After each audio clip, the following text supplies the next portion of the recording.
Beauty parlour love जिहादियों का अड्डा बनता जा रहा है। ब्यूटी पार्लर में काम करने वाले मुस्लिम युवक हिंदू लड़कियों से दोस्ती करते हैं, फिर उन्हें प्रेम जाल में फंसाकर लव जिहाद करते हैं। इतना ही नहीं बल्कि दिनेश फलाहारी ने इस पूरे मामले को लेकर सीएम योगी आदित्यनाथ को पत्र लिख करके मांग की है कि मथुरा वृंदावन क्षेत्र में ब्यूटी पार्लरों में मुस्लिमों की एंट्री पर रोक लगे ताकि लव जिहाद की इंटरनेशनल साजिश पर चोट की जा सके। बाकी इस पूरे मसले को लेकर हालांकि अब मौलानाओं ने इस पूरी मांग का विरोध भी कर डाला है। मथुरा में नया विवाद, पार्लर जिहाद। संतों की मांग, ब्यूटी पार्लर में बैन हो मुसलमान। लव जिहाद की फैक्ट्री बन रहे ब्यूटी पार्लर। मथुरा में साधु संतों की एक विवादित मांग से हंगामा खड़ा हो गया है। दरअसल कुछ संतों ने सरकार से मांग की है कि ब्यूटी पार्लर में मुस्लिमों की एंट्री पर रोक लगाई जाए। इतना ही नहीं, संतों का ये भी कहना है कि जो ब्यूटी पार्लर मुस्लिम युवाओं को काम पर रखते हैं उन्हें चिन्हित कर कार्रवाई की जाए। तो मैं यही कहूंगी कि मुस्लिमों को क्या जरूरत है सैलून में जॉब करने की, है ना। उनके पास और भी कई कार्य हैं, वो कार्य करना चाहिए। सैलून में मैं कहती हूँ जॉब की कोई जरूरत नहीं है। और जिसने ये आवाज उठाई है बहुत अच्छा उठाया है और मुस्लिमों को बैन करना चाहिए। और सैलून क्या हर एक चीज में बैन होना बहुत जरूरी है। मथुरा शाही ईदगाह विवाद के प्रमुख वादी पंडित दिनेश शर्मा फलाहारी ने इसके लिए बाकायदा मुख्यमंत्री योगी आदित्यनाथ को पत्र लिखा है। पंडित दिनेश फलाहारी ने दावा किया है कि ब्यूटी पार्लर में काम करने वाले मुस्लिम लड़के पार्लर में आई हिंदू लड़कियों से दोस्ती करते हैं, धीरे धीरे उनसे नजदीकियां बढ़ाते हैं और फिर लव जिहाद करते हैं।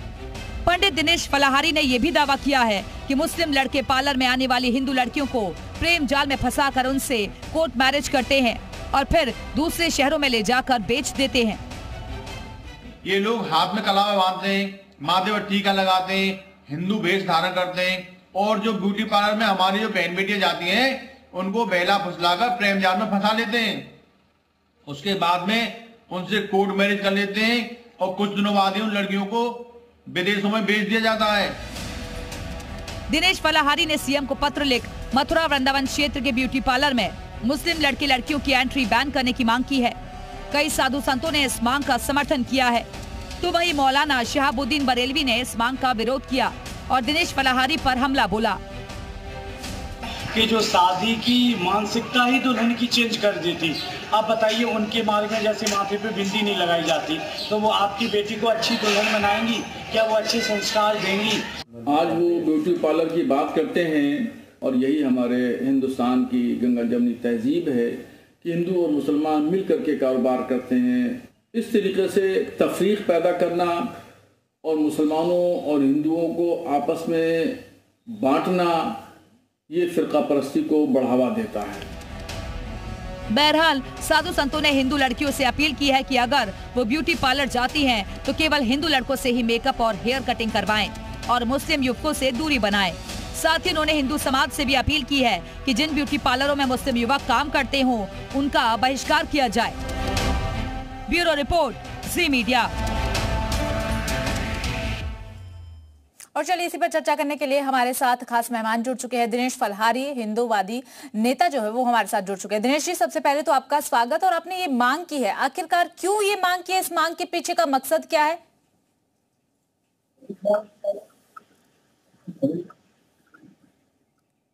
दिनेश जी, क्या आपको आवाज मिल पा रही है? चलिए ठीक है, दिनेश जी से संपर्क नहीं हो पा रहा है। हमारे साथ मथुरा से हमारे सहयोगी कन्हैया जुड़ चुके हैं। कन्हैया, आपके आसपास तमाम लोग होंगे। आज एक मांग की गई है कि ब्यूटी पार्लर में कोई भी मुस्लिम जो है वो काम ना करे। इस तरीके की मांग को लेकर के पत्र भी सीएम योगी आदित्यनाथ को लिखा गया है और तमाम इस तरीके की मांगे पहले भी उठ चुकी है। इस पर मथुरा का क्या हालचाल है? मथुरा के लोगों की क्या राय है? देखिए, बिल्कुल, क्योंकि मथुरा से मांग उठी है और मथुरा में लोगों ने कहा है, क्योंकि हाल ही में देखने को मिला वृंदावन में एक ब्यूटी पार्लर में समुदाय विशेष के लड़के के द्वारा एक लड़की को बेला फंसा कर लेके जाया गया, जिसके बाद पुलिस ने काफी मशक्कत के बाद उसे बरामद किया। तो ब्यूटी पार्लर पर ही है, तमाम जो महिलाएं हैं, युवतियां भी यहाँ पर है, उनसे भी बात करने की कोशिश करते हैं कि किस तरीके से जो मांग है उसे देखते हैं। एक मांग उठ रही है कि जो ब्यूटी पार्लर है वहां पर मुस्लिम युवक जो अलग धर्म से है वो ना काम करें। तो ऐसे कैसे देखते हैं आप इसे? मेरे हिसाब से तो ये सही है जी। कल बहुत ज्यादा ही हो रहा है हिंदू मुस्लिम ये सारी वो लेके, तो मेरे हिसाब से ये सब सही है। तो मतलब क्या क्या चीजें देखने को मिलती हैं अभी, क्योंकि जब दूसरे लोग काम करते हैं तो क्या नुकसान है इनसे? और नुकसान यही है कि हम लड़कियां फिर जैसे हिंदू की लड़कियां फिर वो सेफ रहेंगी। आजकल बहुत ज्यादा यही मसले आ रहे हैं हिंदू मुस्लिम की लड़कियों को। ये तो मैं चाहती हूँ कि ये सब बहुत अच्छा है कि जैसे हिंदू मुस्लिम का जो हो रहा है तो हिंदू के साथ हिंदू ही काम करें। आप कैसे देखते हैं, क्या हिंदू जो ब्यूटी पार्लर है उसमें हिंदू लोग ही काम करने चाहिए?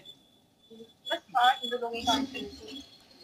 तो क्या इसमें महिलाओं जो युवतियां हैं जो यहाँ पर आती है उनकी सुरक्षा को लेकर भी सवाल उठते हैं कि मुस्लिम रहेंगे तो दिक्कत होगी और हिंदू रहेंगे तो सेफ रहेंगे? सुरक्षा को लेकर तो नहीं कहूँगी। अगर कोई भी आ रहा है यहाँ पे तो उसका आधार कार्ड या उसकी आइडेंटिटी या पुलिस वेरिफिकेशन करने के बाद ही उसको अलाउ किया जाए जॉब करने के लिए। ये मान, बाकी इस तरीके से किसी को पूर्णतः रोकना सही नहीं है। इस बिहार उसकी कास्ट क्या है उसकी। कुछ जो लोग हैं संगठन के लोग वो कह रहे हैं कि मुस्लिम लोग अपने स्थान पर काम कर रहे हैं, जो हिंदुओं की जगह वहाँ मुस्लिम लोग काम ना करें। अब सब स्वतंत्र हैं, हम भारत में रहते हैं, डेमोक्रेटिक कंट्री है। इस बिहार पे तो मैं कुछ नहीं कहना चाहती, but I think as an individual एक आइडेंटिटी जरूर वेरिफिकेशन जरूर है। और देखिए सभी लोगों की अपनी अपनी राय है, तमाम और भी लोग हैं उनसे भी बात करने की कोशिश करते हैं, क्योंकि सभी जो लोग हैं अपने अपने स्थान पर अपनी अपनी राय रख रहे हैं। आप चलिए ठीक है, कन्हैया लौटेंगे आपके पास। लखनऊ से हमारे सहयोगी तुषार श्रीवास्तव भी जुड़ चुके हैं। तुषार, आपकी मौजूदगी कहां पर है और अगर आपके आसपास लोग हो तो उनकी राय जरूर जानिएगा इस पूरे मामले पर। बिल्कुल, देखिए आपको बताऊं तो इस तरह की मांग इससे पहले भी कई बार उठ चुके हैं और एक बार फिर से सीएम योगी को पत्र लिखा गया है कि जो ब्यूटी पार्लर है उसमें मुस्लिम लड़कों को काम न करने दिया जाए, क्योंकि वो हिंदू लड़कियों को प्रेम जाल में फंसाते हैं और फिर लव जिहाद जैसी घटनाएं सामने आती हैं। हमारे साथ लोग हैं, हम उनसे बात करते हैं। मैम, एक मांग उठ रही है कि जो ब्यूटी पार्लर होते हैं उसमें हिंदू जो लड़कियां काम करती हैं, फिर मुस्लिम लड़के भी काम करते हैं, वहाँ पे हिंदू लड़कियां आती हैं तो उसको मुस्लिम जो लड़के होते हैं वो अपने प्रेम जाल में फंसाते हैं, फिर लव जिहाद जैसी घटना आती है। ऐसा तो कुछ नहीं है कि सिर्फ ब्यूटी पार्लर्स में ही है। देखिए हमारा जो है देश है वहाँ पे कॉलेज में भी लड़के लड़कियाँ, अगर लव जिहाद करना होगा तो वहाँ कॉलेज में भी हो जाएगा। ठीक है, पार्लर्स का स्पेसिफिकली क्यों नाम लिया जा रहा है मुझे पता नहीं है, लेकिन ये जो क्या बोलते हैं, ये जो बीजेपी की सरकार है तो वो तो हमेशा से यही हिंदू मुस्लिम मंदिर मस्जिद यही करती आई है। ठीक है, और इसी के दम पे इन्होंने 10 साल बहुत ज़्यादा यूपी में खूब राजनीति मतलब क्या कहते की है, और ये फिर से चुनाव अब आने को है तो धीरे धीरे ये सारी चीज़ें, तो अब वो किस वजह से किस मानसिकता से कर रहे हैं पता नहीं है मुझे, लेकिन बात ये है कि यहाँ पे इस तरीके की क्या ये कंट्रोवर्सी क्रिएट करना ये मेरे ख्याल से तो बिल्कुल सही नहीं है, क्योंकि हर जगह मतलब आप क्या कहीं जा रहे हैं गली में, कहीं रास्ते में जा रहे हैं और तो क्या हिंदू भी चल रहा है, मुस्लिम भी चल रहा है, सिख भी चल रहा है, ईसाई भी चल रहा है, सब चल रहे हैं। ठीक है, कहीं आप रेस्टोरेंट कैफे में जा रहे हैं वहाँ भी सब लोग मिल रहे हैं। ठीक है, तो ये सिर्फ ब्यूटी पार्लर का ही क्यों नाम लिया गया है, बस मुद्दा इशू क्रिएट करने की कोशिश की जा रही है और कुछ नहीं। क्या प्रॉब्लम अगर ब्यूटी पार्लर में मुस्लिम लड़के काम करते हैं? देखिए, पहली बात तो ये कि हिंदू समाज हमारे भारत का सबसे सभ्यतापूर्ण समाज रहा है। हमने हमेशा दूसरों को उठाने की कोशिश की है, चाहे वो किसी भी धर्म का रहा हो, चाहे वो किसी भी जाति समाज का रहा हो, हमने हमेशा चीज़ों में उनको अग्रसर किया। और ये बिल्कुल सही बात है, कहीं ना कहीं एक लेवल पे आके मुस्लिम लड़के गलत बातें करते हैं। इसमें लव जिहाद का मैटर जहाँ तक है, आपने बहुत सारे न्यूज़ चैनल्स में भी देखा ही होगा, बहुत सारी जगह आपको दिखाई दे रहा होगा कि एक प्रोपोगंडा बना के लड़कियों को फंसा के और नाम बदल के लोगों को बरगला के लड़कियों को काट मार के रखा ही जा रहा है। कोई इसमें बहुत बड़ा इशू नहीं है। और जहाँ तक रही भाजपा की बात, तो भाजपा सिर्फ इसी मुद्दे को लेके नहीं आई है। भाजपा जो है आपको विकास को लेके भी आई है, मंदिर बनाने को भी लेके आई है, भाजपा बहुत और सारी चीज़ों को लेके आई। तो भाजपा और समाजवादी की तो इसमें कोई कंट्रोवर्सी मैं नहीं इस चीज़ को कहूँगी, क्योंकि मैं ना भी उतनी बड़ी हुई हूँ ना मैं किसी ऐसे प्लेटफॉर्म पे हूँ। लेकिन हाँ, ये ज़रूर कहूँगी कि हमारे समाज में सिर्फ एक ही वर्ग को आगे नहीं आना चाहिए। जैसे हमारे यहाँ हिंदुओं में क्या था कि एक वर्ग था नाई, जिसको हम लोग प्रमोट करते थे कि हाँ बाल काटना है, ये करना है, वो वर्ग कहाँ चला गया है। वो हमें अब नहीं दिखाई देता। आप किसी भी पार्लर में जाए आपको मुस्लिम लड़के दिखाई देंगे, ये सत्य बात है, इसको झुटलाना बिल्कुल गलत है कि ये सत्य है। लेकिन फिर भी मैं कहूंगी कि हर धर्म का सम्मान करना चाहिए। अगर आप सही से रह रहे हैं, चीजें सही से कर रहे हैं, तो आप मुस्लिम में हिंदू, इससे कोई फर्क नहीं पड़ता। चलिए ठीक है, तो जहां तक लौटेंगे आपके पास, हमारे साथ हिंदूवादी नेता दिनेश फलारी भी जुड़ चुके हैं। दिनेश जी, सबसे पहले तो आपका स्वागत, और स्वागत के साथ ही जानना चाहेंगे कि आखिरकार ये मांग क्यों की गई है? देखिए, मांग इसलिए की गई है कि हमारा जनपद मथुरा वृंदावन बहुत छोटा सा शहर है, इसमें ही कई लफ्ज़ियाती घटनाएं हो चुकी हैं। ब्यूटी पार्लर में मुस्लिम लड़के काम करते हैं, वो हमारी बहन बेटियों को भेष छुपाकर, टीका लगाकर, हाथ में कलावा बांधकर, नाम बदलकर, तो वो अपना मुस्लिम भेष छुपा लेते हैं। वो हिंदू बनकर हमारी बहन बेटियों को बहला फुसलाकर प्यार में फंसा लेते हैं और उनको लफ्ज़ियाती घटना को बढ़ावा देते हैं। उन्होंने माननीय मुख्यमंत्री से यही कहा है कि लेडीज ब्यूटी पार्लर में मुस्लिम युवकों का क्या काम है, वो अपने और कहीं काम करें। क्या वो भारतीय महिलाओं को ही फंसाकर, उनको बहला फुसलाकर उन्हें बाहर दूसरे शहर में ले जाते हैं, फिर वहां भी उनको तलाक दे देते हैं, फिर उनको कहीं और जगह भेज देते हैं। तो ऐसी घटनाएं बहुत हो रही हैं। तो दूध का जला हुआ छाछ को भी फूंक फूंक कर पीता है, इसलिए हमने माननीय मुख्यमंत्री से मांगते हैं। भी जिक्र किया कि पार्लर में ही क्यों काम करे, कहीं और काम करे। जहां पर भी काम करते हैं तो मांग तो उठा ही दी जाती है। इससे पहले भी तो कई जगह को लेकर के मांग उठी है कि कान्हा जी के कपड़े नहीं बनाएंगे, पोशाक नहीं बनाएंगे, या फिर मुस्लिम समुदाय के लोग जो भी कपड़े सिलते हैं उनके टेलर जो है वो बंद कर दिए जाए, उनके सिले हुए कपड़े नहीं पहनेंगे। इस तरीके की मांग उठ चुकी है। फिर जाए तो जाए कहाँ?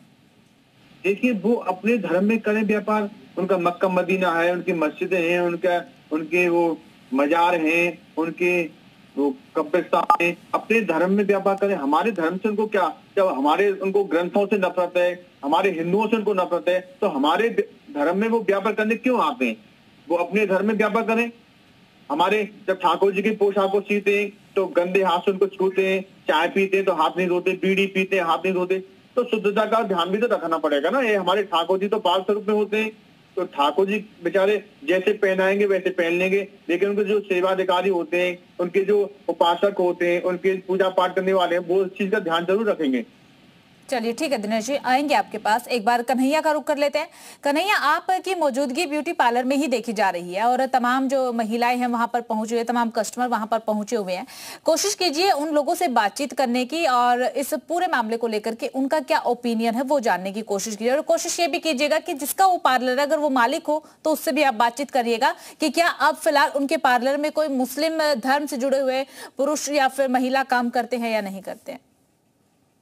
देखिए, पार्लर के बिल्कुल पास में हूं मैं और अभी अंदर एक कस्टमर है यहाँ पर जो काम अभी चल रहा है। और जो पार्लर जो देखते हैं, पार्लरों में क्या अभी भी मुस्लिम काम कर रहे हैं? आपके यहाँ पार्लरों में मुस्लिम काम कर रहे हैं अभी? नहीं, हमारे यहाँ तो नहीं है, लेकिन बड़े बड़े शहरों में हैं, वहाँ करते हैं काम। ये लोग करते हैं तो हमारी भोली वाली हिंदू बेटियों को, बहन बेटियों को फंसाते हैं, उनके साथ गलत काम करते हैं और वो आ जाती हैं इनकी बातों में। तो ये सब बंद होना चाहिए। नहीं, लेकिन हर बार कभी कुछ मांग, कभी कुछ मांग। कन्हैया, जो महिलाएं अंदर मौजूद हो उनसे जरूर बात कीजिएगा। देखिए, अंदर बात करने की कोशिश करते हैं, लेकिन कुछ तैयारी यहाँ पर अभी कर रही है। यहाँ पर जो भी बात करने के लिए अभी कोशिश कर रहे हैं, क्योंकि जब बात हो रही है महिलाओं की, जब बात हो रही है यहाँ पर, क्योंकि जो लगातार जो मांग उठ रही है वो बात करने की मैं कोशिश करूंगा अभी।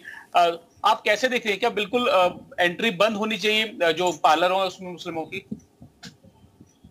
देखिए, आज तो हर कास्ट में सब कुछ काम कर रहे हैं, अगर अच्छा रहेगा कि ऐसा हो तो फिर सब लोग कह रहे हैं कि मुस्लिम कहाँ जाएंगे अगर सब जगह ऐसे ऑब्जेक्शन। वो भी का काम कर सकती है। हालांकि ये नहीं है कि जाट सब अच्छे ही हैं और मुस्लिम सब खराब हैं, लेकिन ज्यादातर ये लोग ना ये सोशल मीडिया के जरिए ये इतना आपको बढ़ा दिया है कि जो अच्छे हैं वो भी बुरे नजर आते हैं, बुरे वो भी बुरे नजर आते हैं। ये नहीं है कि सब हिंदू बहुत अच्छे हैं, सब मुसलमान बहुत खराब है। लेकिन थोड़ा ये सोशल मीडिया, फेसबुक पे इनका कुछ बिगड़ता नहीं। जो वैसे लोग मैंने फेसबुक पर डाल दिया, मुसलमान ऐसे डाल दिया, लेकिन माहौल खराब होता है। खराब कर रखा है, तो इसकी सेफ्टी के लिए ऐसा हो जाए तो ज्यादा बेहतर रहेगा। मुस्लिम अपने स्थान पे काम करें और हिंदू लोग अपने स्थान पे। बात ये नहीं है कि स्थान पे काम करने की, बात ये है कि ये सोशल मीडिया के जरिए ना इतना लोगों में जहर घोला जा रहा है कि दिखाया जा रहा है कि वो हमारे धर्म की वो कर रहे हैं और हम उनके ही कर रहे हैं। धर्म सबका सबके लिए वो माना है, किसी का धर्म का अपमान नहीं करना चाहिए। तो इसको लेके यही सही है कि ये अच्छा ही है। देखिए और भी एक और है ऐसी बात, क्या मानती है बिल्कुल एंट्री बंद हो मुस्लिमों की जो पार्लर है उसमें हिंदुओं की एंट्री हो, सिर्फ जैसे जो युवतियां हैं बच्चे रहे? क्योंकि मैंने जैसे अभी बोला था कि एंट्री पूरी तरीके से बंद करना ये पॉसिबल भी नहीं है और मुझे लगता है ये सही नहीं है। लेकिन हाँ ये है एक वेरिफिकेशन किया जाए आधार कार्ड से हो या ID से हो या इस तरीके से कुछ भी इस तरीके का एक लॉ अगर क्रिएट किया जाए जिसमें ये आइडेंटिफाई कुछ कर सके कि हाँ वो अपनी असली आइडेंटिटी से आ रहा है कि नहीं आ रहा है। मुस्लिम है तो मुस्लिम आइडेंटिटी से आ रहा है, अगर हिंदू है तो हिंदू आइडेंटिटी से आ रहा है, क्रिश्चियन है तो क्रिश्चियन आइडेंटिटी। जो लव जिहाद की चीजें देखने को मिलती है, वेरिफिकेशन होना बड़ा आवश्यक है। लव जिहाद मोस्टली इन केसेस में होता है जहाँ पे कोई अपनी आइडेंटिटी छुपाता है, स्पेशली मुस्लिम लोग अपनी आइडेंटिटी। चलिए ठीक है कन्हैया, ये बात इन्होंने बहुत सही की कि आप काम कीजिए लेकिन अपनी आइडेंटिटी बिल्कुल ना छुपाइए, आप अपनी असली नाम से असली पहचान से आप काम जरूर कीजिए। हमारे साथ मौलाना जुड़ चुके हैं हाजी नाजिम खान जी। हाजी नाजिम खान जी आपका स्वागत। और देखिए आज एक मांग जो है दिनेश फलारी की तरफ से की गई है और इस मांग को लेकर के सीएम योगी को पत्र भी लिखा गया है कि ब्यूटी पार्लर्स में कोई भी मुस्लिम समुदाय का शख्स काम ना करे। इस पर आपका क्या कहना है? देखिए दिनेश जी तो देश के अंदर एक नफरत का माहौल पैदा करने की कोशिश कर रहे हैं, हमेशा मुसलमानों के खिलाफ इस तरीके के बयान देते रहते हैं। अभी इससे पहले उन्होंने क्या कहा था, उन्होंने कहा था कि जो कान्हा जी के कपड़े बनते हैं वो मुसलमान बनाता है, मुसलमान से नहीं बनने चाहिए। तो इस तरीके की बातें देश के अंदर एक नफरत का माहौल पैदा करने की कोशिश कर रहे हैं। तो अगर हम भी अपने खून से लिख के लेटर ये दे दें सूबे के वजीर आला को या मुल्क के वजीर आजम को कि हाँ देखिए हम लोगों को भारत के अंदर इस तरीके से प्रताड़ित किया जाता है, तो आप ऐसे जो नफरत फैलाने वाले लोग हैं उन पर संज्ञान लीजिए। लेकिन हम लोग तो हमेशा संविधान पे विश्वास करते हैं और संविधान को मानते हैं। हम ये कहते हैं कि इस भारत के अंदर हिंदू भाई भी सुरक्षित हो, मुस्लिम भाई भी सुरक्षित हो, हिंदू भाई भी रोजगार ले, मुस्लिम भाई भी रोजगार ले, आपस में जो भाईचारा वो हमेशा कायम रहे। लेकिन ये लोग क्या करते हैं, सिर्फ और सिर्फ मुसलमान के खिलाफ हिंदू भाइयों को भड़काते रहते हैं कि जी अब ये पार्लर में काम नहीं करेंगे। अरे भाई अब पार्लर के काम में आप रोकोगे कल, सुन लीजिए सर सुन लीजिए, आप पार्लर के काम रोकेंगे, कल को आप ये कहेंगे कि पानी की जो सप्लाई हो रही है पानी की सप्लाई रोक से हटा दीजिए कि पानी की सप्लाई कर रहे हैं आप लोग। कल को आप ये कह देंगे जी देखिए, कल को आप ये कह देंगे कि हवाई जहाज देखिए, हवाई जहाज मानसिक सोच क्यों कर रहे हैं हम तो इस मुल्क के अंदर। अरे सुन तो लीजिए, हम तो वही बात कहते हैं कि मुसलमान और हिंदू भाई दोनों एक हैं, लेकिन कुछ लोग जो अपने आप को फेमस करने के चक्कर में सस्ती लोग पाने के लिए भाइयों को समझाइए ना, इस तरह घटना क्यों कर रहे हैं। प्रसाद में आप लोग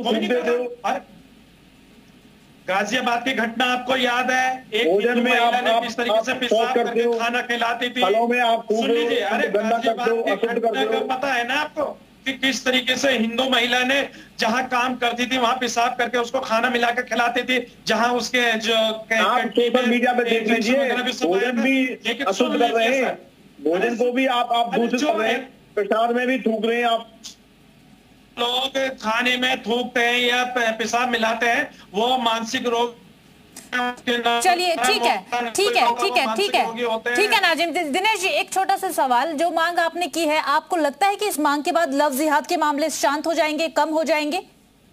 देखिए पहले ये लोग क्या करते थे, पहले स्कूलों पे कॉलेजों में खड़े होते थे, लेकिन योगी सरकार ने अधिकारियों ने सख्ती की तो अब ये ब्यूटी पार्लरों में आ गए। ब्यूटी पार्लरों के अगल बगल इन्होंने किराए पर दुकान ले ली है, ब्यूटी पार्लरों में नौकरी करना चालू कर दिया है। तो ये लव जिहाद की घटना ये भी एक अंतर्राष्ट्रीय षड्यंत्र है। षड्यंत्र के तहत ऐसा कार्य करते हैं, इनकी पहचान होनी चाहिए।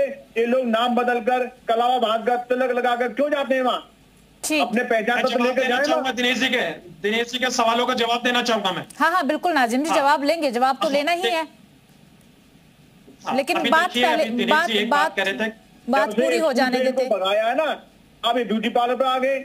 योगी सरकार ने स्कूलों पर अपनी पुलिस बैठाई, ठीक है, इसके सख्ती के चलते। चलिए ठीक है दिनेश जी जवाब ले लेते हैं। नाजिम जी देखिए ये बात तो बिल्कुल सच है, सत्य है ये बात, बिल्कुल आप इससे बिल्कुल भी डिनाई नहीं कर सकते हैं कि कई मुस्लिम समुदाय के लोग ऐसे देखे गए जो कि अपनी नाम और पहचान बदलते हैं, छिपाते हैं, बताने से कतराते हैं। देखिए अभी आपके सामने मैं हाजी नाजिम खान हूं, बड़ा फक्र से मैं कहता हूँ कि मैं हाजी आप नाजिम बिल्कुल खान कह रहे हैं, भारतीय लेकिन कुछ मुस्लिम लोग तो है ना ऐसे हाँ। जो पहचान छिपा करके काम करते हैं। हाँ, उसके बाद अभी जो हमारे जो काबिल दोस्त है दिनेश जी, जो बार बार कह रहे थे कि कलावा बांध कर, तो देखिए मैं बताता हूँ, कलावा हिंदू भी बांधता, मुस्लिम भी बांधता। अगर किसी दरगाह पे अगर कोई भी जाता है, हिंदू समाज का हो या मुस्लिम समाज का, तो वहां पे जो एक धागा होता है उसको आप कलावा बोलते हैं, हम धागा बोलते हैं, वो बांधते हैं। तो देखिए भाई ये है। और दूसरी बात, अभी आपने कहा लव जिहाद वाली बात, अरे भाई अगर मुस्लिम लड़का होता है, हिंदू लड़की होती है, तो आप उसे लव जिहाद कहते थे। जहां मुस्लिम लड़की होती है, हिंदू लड़का होता है, उसको आप घर वापसी कह देते। भाई कानून है, लव जिहाद का कानून बनाना उत्तर प्रदेश के अंदर। तो फिर जब एक कानून एक समुदाय के लिए तो बराबर काम कर रहा, दूसरे समुदाय के हिंदू लड़के से प्यार करती है। चलिए ठीक है, एक बार तुषार श्रीवास्तव का रुख कर लेते हैं। महिलाओं की क्या राय है वो जानना भी जरूरी हो जाता है ना दिनेश जी, नाजिम जी, महिलाओं की क्या राय है वो जानना भी जरूरी हो जाता है, और उसके लिए हम लखनऊ का रुख करते हैं। तुषार, महिलाओं से बातचीत कीजिएगा एक बार। बिल्कुल, देखिए हमारे साथ जुड़े हम उनसे बात करते हैं। कई ऐसी घटनाएं देखने को मिली जहां पे थूक लगा के मसाज करते हुए मामला सामने आया, थूक लगा के जूस देते हुए मिला। इसको ही लेकर तमाम जगहों पे ऑब्जेक्शन देखने को मिला। क्या कहेंगे कि सैलून में या पार्लर में मुस्लिम लड़के जो काम करते हैं वो काम करने चाहिए या नहीं करने चाहिए? देखिए, ये थूक लगा के जूस देना, थूक लगा के मसाज करना, ये तो बिल्कुल भी मॉरली बिल्कुल भी गलत है, ठीक है, हर तरीके से गलत है। तो ये इसका सपोर्ट तो बिल्कुल नहीं कर सकते हैं कि ऐसे लोगों पे तो तुरंत एक्शन लिया जाना चाहिए, ठीक है, और ऐसे लोगों को तो एकदम बॉयकॉट ही कर देना चाहिए। ऐसे लोगों का मतलब आसपास के जो सलून के संगठन हैं, हम मेरे कहने का मतलब है कि उन्हें तो एकदम उन्हें ये चीज़ एहसास करानी चाहिए कि ये चीज़ें बहुत गलत हैं, ठीक है। बाकी और आप भी पार्लर जाती होंगी, आपको क्या पसंद है कि मुस्लिम लड़के आपके साथ पार्लर में ब्यूटी पार्लर में रहें, वहाँ पर हेयर कटिंग करें या मसाज करें, इस तरह की चीज़ों को? देखिए, मेरा तो खुद का एक अपना एस्थेटिक क्लिनिक है, मेरा अपना ब्रांड है मिजोरमा करके। तो मैं समझती हूँ कि आप किसी भी एक पर्टिकुलर इंसान को मना नहीं कर सकते कि आप यहाँ मत आइए, मत काम करिए, लेकिन हाँ, हम ये जरूर तय कर सकते हैं कि हमको किसको अपने यहाँ आने देना है और किसको नहीं आने देना। अगर इस तरीके की घटनाएं हो रही हैं कि आप सभी का, दिनेश जी, हाजी जी, आप दोनों का भी बहुत बहुत शुक्रिया हमारे साथ जुड़ने के लिए। तुषार और कन्हैया, आप दोनों का भी बहुत बहुत शुक्रिया तमाम जानकारी वहां से साझा करने के लिए। तो एक बार फिर से मथुरा में एक नया मुद्दा जो है वो गर्मा गया है। अब कौन सा नया रुख ये मुद्दा लेगा, देखना खास रहेगा। फिलहाल माहौल टाइट में सिर्फ इतना ही, बाकी तमाम बड़ी खबरों के लिए बने रहिएगा।